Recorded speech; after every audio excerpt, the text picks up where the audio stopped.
You've got this god of contradictions. On one hand, he's a wild, ash-covered ascetic, and on the other, he's the supreme formless consciousness of the entire universe.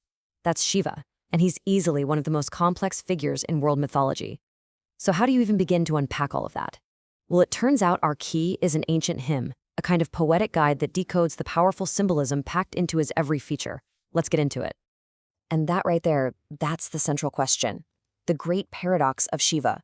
How can one being be both the ultimate formless reality, this consciousness that's everywhere, and at the very same time, be this incredibly specific, wild, and powerful ascetic? How can both of those things be true? The answer, as it turns out, is woven right into the poetry written to praise him. Our guide for this is the Rudrashtakam, a really powerful hymn of praise. And this very first line, which you see here, it sets the stage perfectly. It's saying, I bow to a Lord who embodies both nirvana, that ultimate state of liberation, and the Brahman, the very fabric of all sacred knowledge. So right from the get-go, he's presented as both the destination and the path to get there, all rolled into one. Okay, so let's start with that fundamental idea, that duality. The hymn tackles it head-on, describing how Shiva can be completely abstract and, at the same time, incredibly tangible and real. So the hymn uses this word, nirgunam, to describe him. And this is a really profound concept. It means he's without qualities, he's formless, he's the pure, unmanifested potential that exists before anything is ever even created. You could think of it as the silent, limitless awareness that underlies the entire universe. That's nirgunam. But here's where things get really interesting. In the very same hymn, this formless, transcendent being is almost immediately described as Gauram, fair-bodied, radiant, with a glorious physical form. The text doesn't see this as a contradiction at all.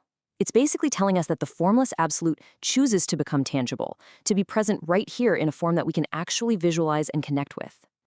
All right, so if he has this glorious form, what does it actually look like? This is where the hymn becomes our guide, giving us a kind of symbolic anatomy lesson, breaking down the iconic image of Shiva piece by piece. And look, these features aren't just random accessories. They're a visual language. Every single element listed in this hymn is a symbol, and it is absolutely packed with meaning. So let's decode them one by one. First up, the hymn mentions the Charu Ganga, the beautiful river Ganga, flowing from his tangled, matted hair. Now, the idea here is that the divine river is so powerful, its fall from the heavens would literally shatter the earth. So Shiva, he catches this life-giving force, this stream of purity and grace, and just gently releases it to the world. It's a perfect symbol of immense power under perfect control. Then you have the Lasat Bhal Balundu, the shining crescent moon on his forehead. The moon, with its constant waxing and waning, is a universal symbol for time, for its endless cycles.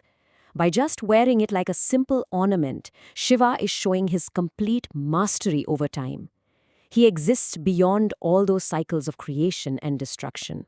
Next, we see the Kante Bhujanga, a serpent, a cobra, coiled around his neck. I mean, think about what a cobra represents: mortal danger, poison, fear itself. By wearing it so calmly, almost like a necklace, Shiva shows he is completely fearless, that he's conquered death. It also symbolizes his mastery over that primal life force, what's known as Kundalini energy. He's also called Nilakantham, the blue-throated one, and there's an incredible story behind this. The legend says that when a deadly poison churned up from the cosmic ocean, it threatened to destroy all of creation, and Shiva drank it.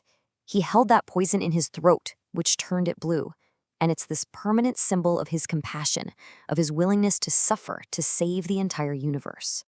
And then, maybe the most startling feature of all, the Mundamalam, a garland of skulls. Now, this is a pretty stark reminder of his role as the great destroyer, but it's not really about violence. It symbolizes his complete transcendence over death. The skulls also represent the death of the ego, and by wearing them, he shows he is utterly free from its limits. So, we've explored his personal symbolism, his whole look. But, where a god chooses to live is just as revealing. And Shiva's chosen home is, well, it's perhaps the strangest of all. The hymn calls him Shamashan, one who lives in the Shamashan, or the cremation ground. Just think about that for a second. This is a place that society associates with death, with impurity, with fear.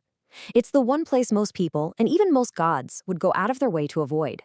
And yet for Shiva, this is home. So, why would he choose this place? Because the cremation ground is the ultimate reality check.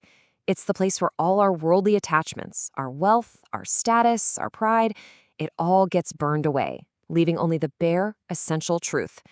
By making this his domain, Shiva shows he is totally detached from the illusions of the world and is the undisputed master of that final cycle of life and death. So when you put it all together, his appearance, the symbols he wears, his home, you get a picture of a deity who fully embodies life's greatest and sometimes most terrifying contradictions. And the hymn just perfectly illustrates this core paradox. It calls him Karalam Mahakala, the terrifying one, the embodiment of great time, which is really just another name for death itself. And then, in the very same breath, it calls him Kripalam, the supremely compassionate and merciful one. He is the ender of life and the source of mercy, all at once. And this single line just drives that point home. He is the one who is always giving joy to the virtuous, while also being Purarari, the formidable destroyer of cities, which represents his raw power to completely annihilate evil and ignorance. He is both the gentle giver and the fierce destroyer. So what does it mean to worship a god who embodies such massive contradictions?